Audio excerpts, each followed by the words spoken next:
नमस्कार दोस्तों, आप देख रहे हैं न्यूज़ पत्रिका। चलिए जानते हैं देश विदेश की आज की बड़ी खबरें। लेकिन वीडियो को शुरू करने से पहले कमेंट करके बताएं कि आप हमें किस जिले से देख रहे हैं।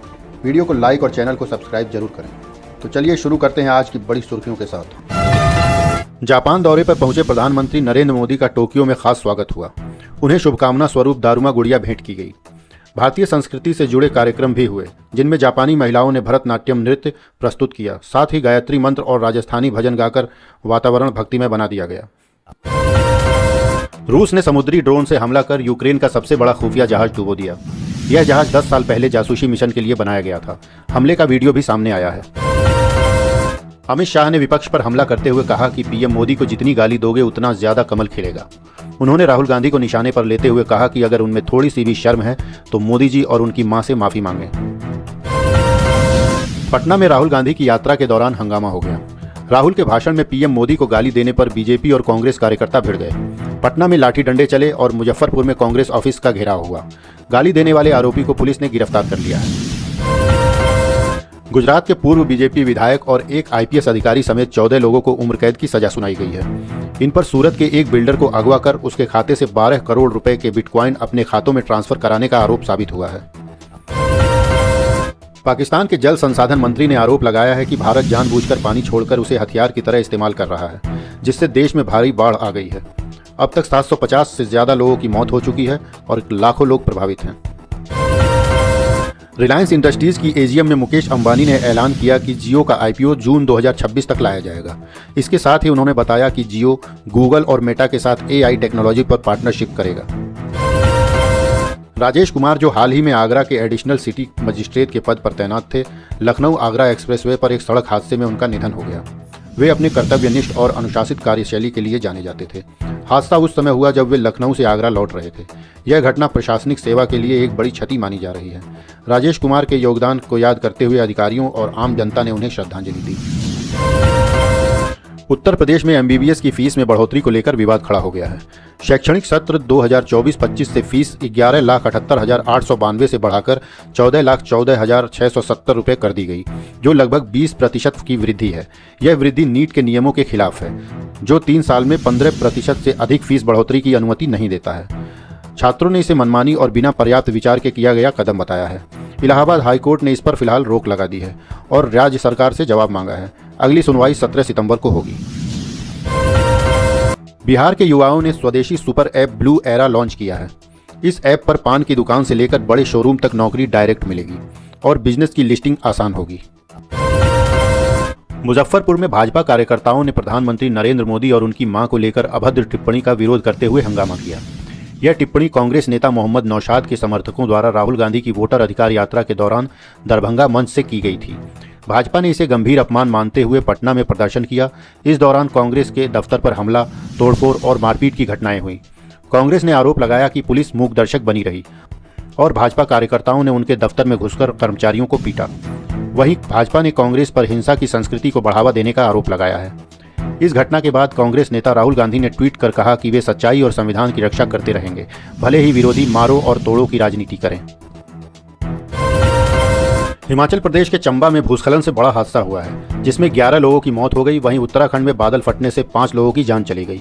दूसरी ओर पंजाब के फिरोजपुर में बाढ़ का असर पड़ गया है। यहाँ 62 गांव जलमग्न हो गए हैं और अब तक 2500 लोगों को सुरक्षित निकाला गया है। एज वेरिफिकेशन कानून से बच्चों की पॉर्न साइट तक पहुंच रोकने की कोशिश की जा रही है, परंतु बच्चे आसानी से वीपीएन का इस्तेमाल कर इसे बाईपास कर लेते हैं।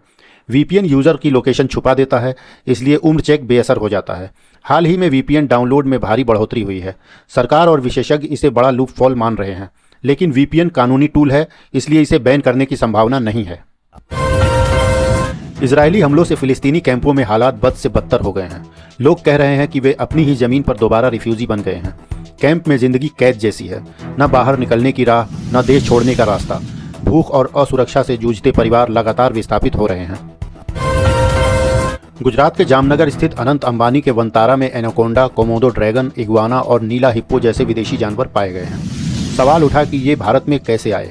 आरोप है कि तस्करी या अवैध आयात हुआ हो सकता है। सुप्रीम कोर्ट ने इसे गंभीर मानते हुए एसआईटी जांच के आदेश दे दिए हैं। कानून के मुताबिक ऐसे जानवरों के लिए CITES और वन्यजीव संरक्षण नियमों के तहत अनुमति जरूरी होती है। निक्की भाटी हत्याकांड में परिवार का आरोप है कि उसे दहेज के लिए जलाकर मारा गया। वे दोषियों को फांसी की सजा चाहते हैं। वहीं आरोपी विपिन का भाई दहेज वाली बात को झूठ बता रहा है। दोनों के रिश्तों में पहले से तनाव था। घटना वाले दिन 21 अगस्त को अकेले घूमने की बात पर झगड़ा हुआ और निक्की 80% जल गई। जांच में सामने आया कि विपिन की नज़र ससुर की ऑडी कार पर थी और पंचायत में निक्की को प्रताड़ित भी किया गया था। अब पुलिस यह पता लगाने में जुटी है कि यह हत्या थी या आत्महत्या। बीजेपी नेता अनुराग ठाकुर ने हिमाचल के एक स्कूल में छात्रों से कहा कि पहले अंतरिक्ष यात्री हनुमान जी थे। यह बयान वैज्ञानिक तथ्य के विपरीत है, क्योंकि वास्तविकता में पहला अंतरिक्ष यात्री सोवियत कॉस्मोनॉट यूरी गॉगरिन 1961 थे। विपक्षी दल डीएमके ने बयान की आलोचना करते हुए कहा कि विज्ञान मिथक नहीं है, बच्चों को भ्रमित करना गलत है। इस टिप्पणी पर राजनीतिक विवाद छिड़ गया है और यह बहस छेड़ दी है कि क्या मिथकों को विज्ञान के साथ जोड़ा जाना चाहिए। प्रधानमंत्री मोदी का भरोसा अजीत डोभाल पर इसलिए है क्योंकि वे लंबे समय से भरोसेमंद और तेज तर्रार अफसर रहे हैं। डोभाल कभी आडवाणी के करीबी रहे और रॉ में रहते हुए कई गुप्त ऑपरेशन संभाले। इसी कारण उन्हें भारतीय जेम्स बॉन्ड भी कहा जाता है। रिटायरमेंट के बाद मोदी ने उन्हें गुजरात बुलाकर जिम्मेदारियां दी और फिर राष्ट्रीय सुरक्षा सलाहकार बनाया। उनकी जासूसी, रणनीति और संकट प्रबंधन की क्षमता ही मोदी सरकार का भरोसा बनने का मुख्य कारण है। युवा लड़के ताकत और मर्दानगी बढ़ाने के लिए बाजार से सिंथेटिक टेस्टोस्टेरोन खरीद रहे हैं। बिना डॉक्टर की सलाह लिए इसका इस्तेमाल खतरनाक है। इससे हार्मोनल असंतुलन, गंभीर बीमारियां और मौत तक का खतरा हो सकता है। हॉकी एशिया कप 2025 के पहले मैच में भारत ने चीन को 4-3 से हराया। कप्तान हरमनप्रीत सिंह ने शानदार हैट्रिक लगाई, जबकि युवराज सिंह ने एक गोल किया। चीन ने कड़ा मुकाबला दिया, लेकिन भारतीय टीम ने जीत दर्ज कर टूर्नामेंट को सफल शुरुआत दी। एशियाई शूटिंग चैंपियनशिप में गुरप्रीत सिंह ने पहला गोल्ड जीता। जूनियर टीम ने 4 मेडल अपने नाम किए। भारत 82 मेडल, जिसमें 44 गोल्ड, 20 सिल्वर और 18 ब्रांज के साथ मेडल तालिका में टॉप पर रहा। भिवानी के एथलीट यशवीर का चयन विश्व चैंपियनशिप के लिए हुआ है। वे नीरज चोपड़ा के साथ खेलेंगे और 10 तारीख को टोक्यो रवाना होंगे। यशवीर इससे पहले उज्बेकिस्तान में गोल्ड जीत चुके हैं। PV Sindhu badminton world championship के क्वार्टर फाइनल में इंडोनेशिया की वारडानी से हार गई। मिक्स्ड डबल्स में ध्रुव तनिषा की जोड़ी भी मैच हार गई। प्रो कबड्डी लीग का 12वां सीजन आज से शुरू। इस सीजन में प्लेऑफ में 8 टीमें पहुंचेंगी। टाई ब्रेकर की सुविधा रहेगी और कुल 8 ट्रिपल हेडर मुकाबले होंगे। एनएचपीसी में 248 पदों पर भर्ती निकली है। आवेदन 2 सितंबर से 1 अक्टूबर 2025 तक होंगे। पदों में जूनियर इंजीनियर, असिस्टेंट राजभाषा अधिकारी, सीनियर अकाउंटेंट, आईटी सुपरवाइजर और हिंदी ट्रांसलेटर शामिल हैं। वेतन 27,000 से 1,40,000 तक मिलेगा। चयन प्रक्रिया में सीबीटी डॉक्यूमेंट वेरिफिकेशन और मेडिकल टेस्ट शामिल है। आवेदन शुल्क 708 रुपये है। SC, ST, PWBD और महिला पूर्व सैनिक को छूट है। सोना और चांदी की कीमतें फिर रिकॉर्ड ऊंचाई पर पहुंच गई हैं। आज सोना 882 रुपये महंगा होकर प्रति 10 ग्राम 1.02 लाख के पार चला गया, जबकि चांदी 1,153 रुपये बढ़कर 1,17,572 रुपये प्रति किलो पहुंच गई है। दोनों धातुएं अपने ऑल टाइम हाई पर हैं।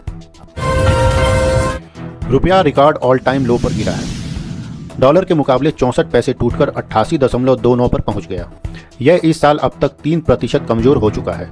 गिरावट की बड़ी वजह अमेरिका के टैरिफ का असर माना जा रहा है। तो ये थी आज की देश विदेश से जुड़ी बड़ी खबरें। ऐसे ही लेटेस्ट न्यूज़ अपडेट्स के लिए जुड़े रहिए न्यूज़ पत्रिका के साथ। धन्यवाद।